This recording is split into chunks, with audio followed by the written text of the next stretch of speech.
Director Nikesh Gnanavel ராஜா production GV Prakash நடிப்பில் வந்திருக்க படம் தான் வந்து ரெபல். ஐயோ படத்தை பார்த்துட்டு பரியேறும் பெருமாளா அப்படியே வந்து கொஞ்சம் கேரளாவுக்கு மாற்றி ஜாதி பிரச்சனையை வந்து இனப்பிரச்சனை மொழி பிரச்சனை அந்த மாதிரி ஆக்கிடலாம் அப்படின்ற ஐடியாவில் பண்ண மாதிரி இருக்குது. கொஞ்சம் வந்து நம்ம சிம்பு வந்து கேரளா போவார் பார்த்தீங்களா, ஜெஸ்ஸின்ட்டு அந்த மாதிரி கொஞ்சம் அதை கொஞ்சம் காப்பி அடிச்சு அவங்க ஸ்கூலு அவங்க ஊர் அவங்க கோயில் அவங்க இது இப்படி காட்டி நம்ம ஜிவி பிரகாஷை வந்து அப்படியே ஒரு சூப்பர் ஸ்டாராக பில்டப் பண்ணுற ஒரு ட்ரையிங்கே பண்ணி இந்த படத்தை வந்து ஜிவி பிரகாஷ் மேலேயே ஃபோக்கஸ் இருந்ததுனால படம் வந்து மொக்கையாக போயிடுச்சு அப்படின்னு தான் எனக்கு தோணுது.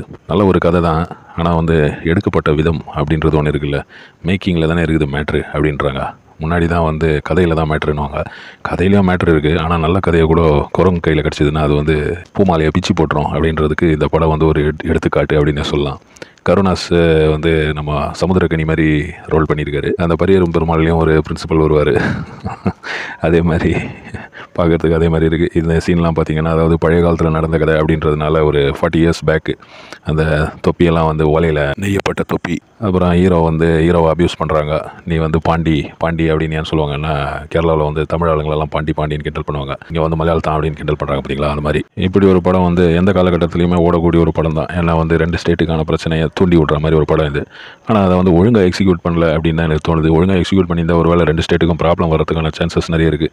ஏன்னா இங்கே நிறைய மலையாளிங்க இருக்காங்க, கேரளாவில் நிறைய தமிழ் ஆளுங்க இருக்காங்க.